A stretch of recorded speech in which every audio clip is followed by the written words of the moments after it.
बिस्मिल्लाहिर्रहमानिर्रहीम। नाज़रीन अस्सलाम वालेकुम, मैं हूँ इमरान वसीम। नाज़रीन, हुकूमत ने भारत के साथ जंग बंदी के मुआहदे के 72 घंटे गुजरने के बाद एक बड़ा ऐलान किया है, और वो ऐलान ये है कि पाकिस्तान की भारत के साथ जंग जारी रहेगी। तो इस प्रोग्राम में एक तो इस बड़ी ख़बर की डिटेल आपके साथ हम शेयर करेंगे कि हुकूमत की जानिब से भारत के साथ जंग जारी रहने का या जंग जारी रखने का ऐलान क्यों किया गया है। दूसरी ख़बर नाज़रीन ये है कि मोदी ने कल जो इंडियन अवाम के साथ खिताब किया, इस खिताब में नरेंद्र मोदी ने अपने अवाम को चूना लगाने की कोशिश की। उसमें वो कितना कामयाब हुए, कितना कामयाब नहीं हो सके, लेकिन आज भारतीय वज़ीर आज़म नरेंद्र मोदी को उनकी अपनी अफवाज ने चूना लगा दिया। तो नरेंद्र मोदी को इंडियन फ़ौज ने कैसे चूना लगाया, इस ख़बर की तफसीलात भी प्रोग्राम में आपके साथ हम शेयर करेंगे। और तीसरी ख़बर बानी तहरीक इंसाफ इमरान खान के हवाले से है। एक ही दिन में इमरान खान को 3 बड़ी खुशखबरियाँ मिली हैं। वो खुशखबरियाँ क्या हैं,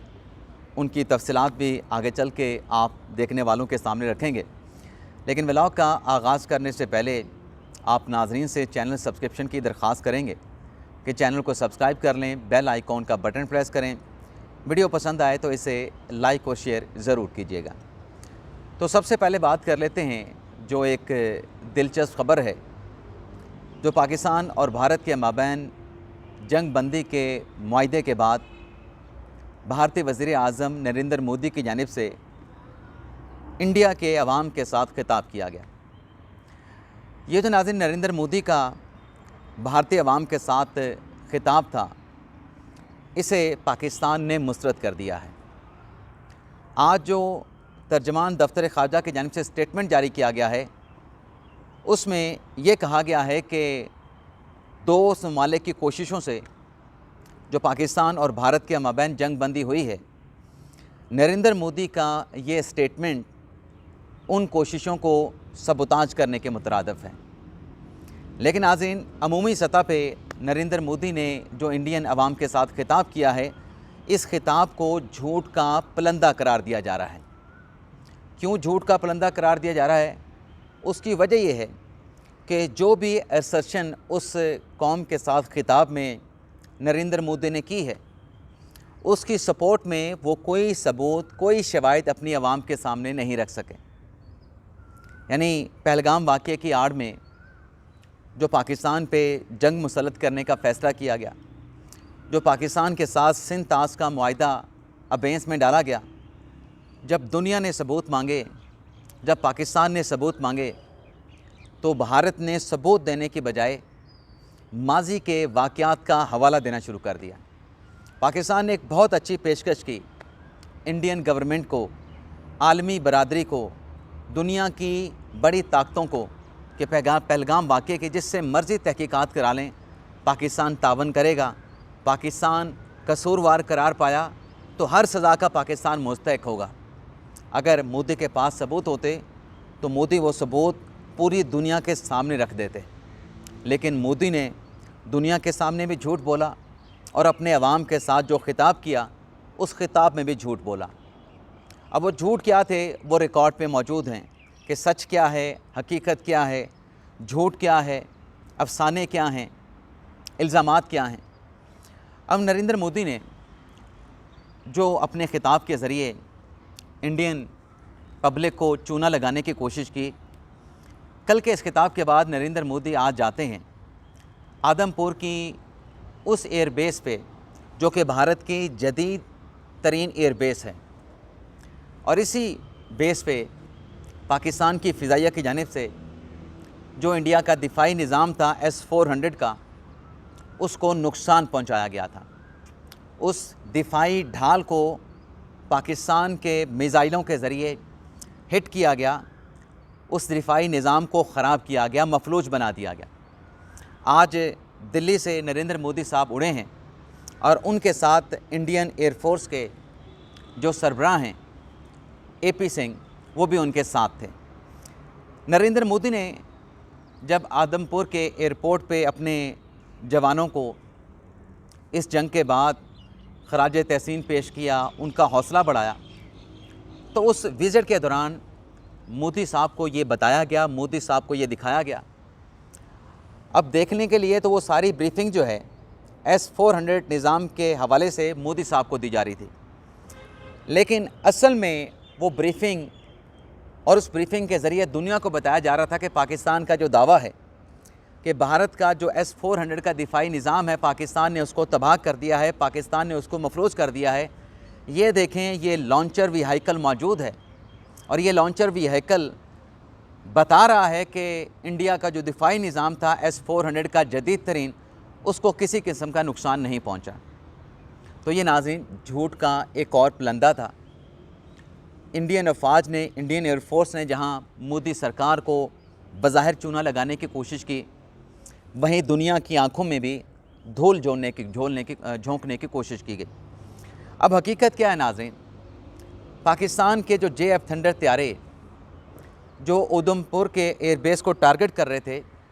जहां पर भारत का S-400 का दिफाई निज़ाम मौजूद था, उसको किस तरीके से हिट किया गया,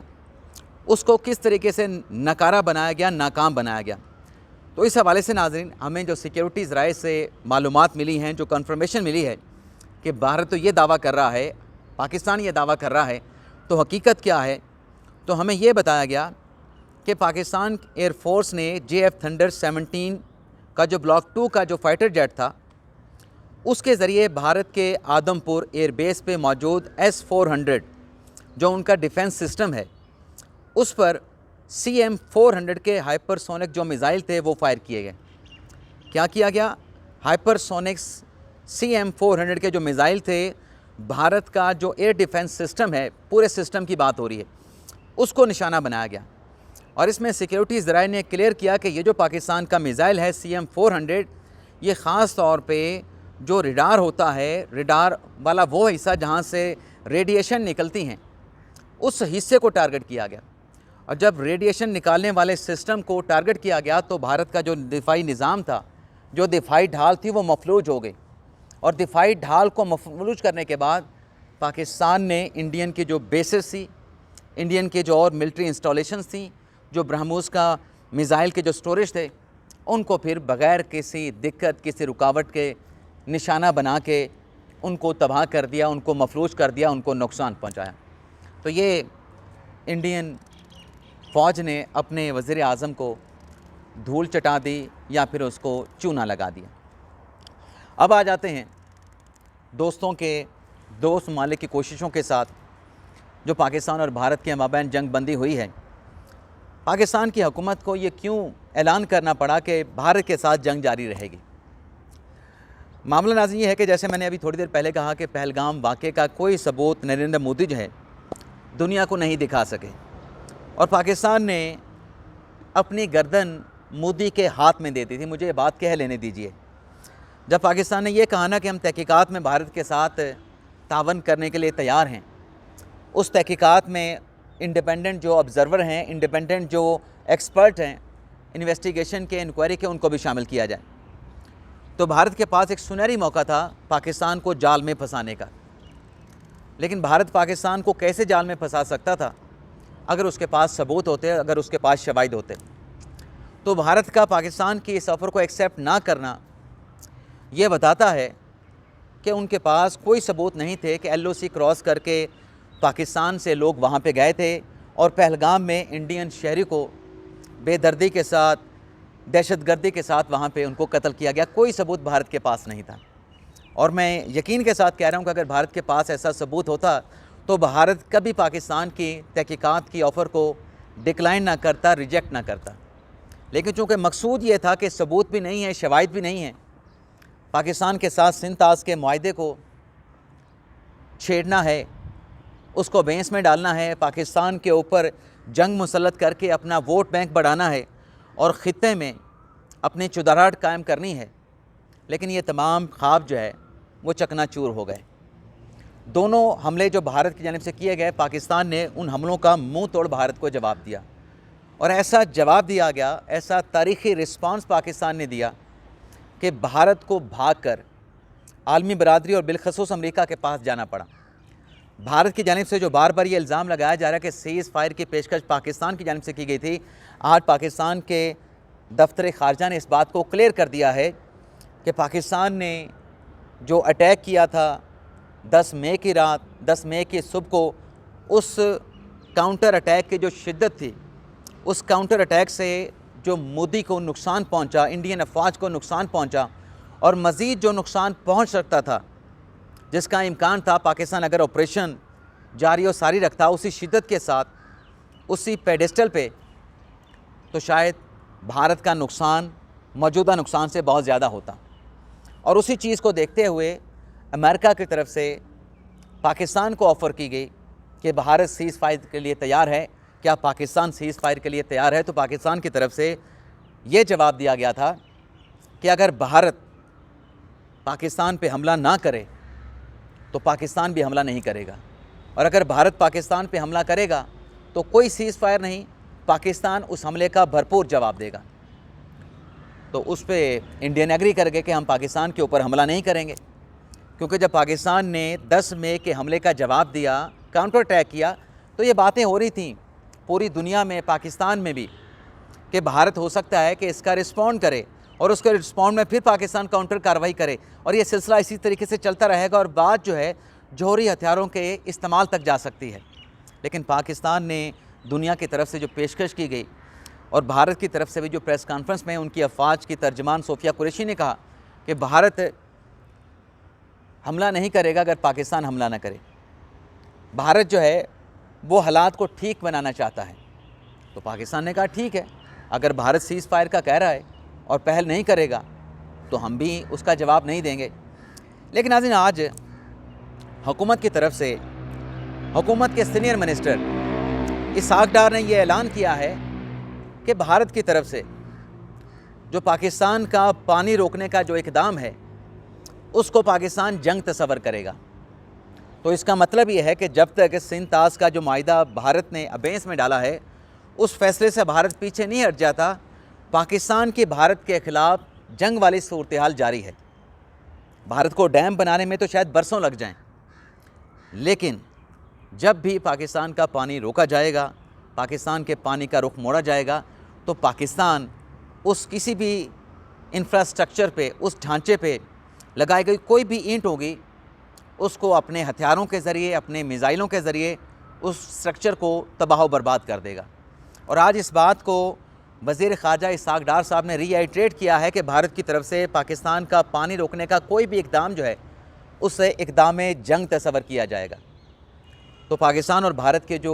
मुज़ाकरात होने का एक इम्कान पैदा हुआ है, मसला कश्मीर जो दोबारा से इंटरनेशनल सतह पे उजागर हुआ है, पाकिस्तान ने ये वाज़े कर दिया है कि जो मुज़ाकरात होने हैं मोदी के साथ, मोदी की हुकूमत के साथ, वो 3 बातों पे होंगे। एक मसला कश्मीर मजमूई तौर पे डिस्कस होगा, एक जो पाकिस्तान का पानी रोकने का मामला है उस पर भारत के साथ बात की जाएगी, और तीसरा जो नुक्ता है जिस पर पाकिस्तान भारत के साथ मुज़ाकरात करेगा वो नाज़रीन बताया गया है, मैं अभी आपको बताता हूँ, दहशतगर्दी पे भारत के साथ बात होगी। तो नाज़रीन, वज़ीर ख़ारजा इसहाक डार और वज़ीर दिफ़ा ख़ारजा आसिफ के इन अनाउंसमेंट के बाद, इन बयानात के बाद, चाहे वक्ती तौर पे जंग बंदी हो चुकी है, लेकिन भारत को सिंध तास माहिदे को अबेंस में डालने के अपने फ़ैसले से पीछे हटना पड़ेगा। और अगर भारत इससे पीछे नहीं हटता, पाकिस्तान का पानी रोकेगा, पाकिस्तान के पानी का रास्ता टोकेगा, उसको मोड़ने की कोशिश करेगा, तो पाकिस्तान इसको जंग तस्वर करके भारत के साथ वही करेगा जो पाकिस्तान ने 7 मई को किया, जो पाकिस्तान ने 10 मई को भारत के साथ किया, कि भारत की जो चीखें हैं पूरी दुनिया तक सुनाई दी, और जो पाक अफवाज की जानिब से पाकिस्तान के अवाम के साथ वादा किया गया था कि पाकिस्तान जब हमला करेगा उसकी गूंज पूरी दुनिया में सुनाई देगी, तो वो गूंज पाकिस्तान के काउंटर अटैक की पूरी दुनिया में सुनाई दी। और अगर भारत पीछे नहीं हटता सिंध तास के मुआहदे को दोबारा से रिस्टोर करने में, उसको अपनी असली हालत में बहाल करने में, तो फिर ये भी इक़दाम जंग तस्वर होगा, और इक़दाम जंग पे पाकिस्तान का वही जवाब होगा जो पाकिस्तान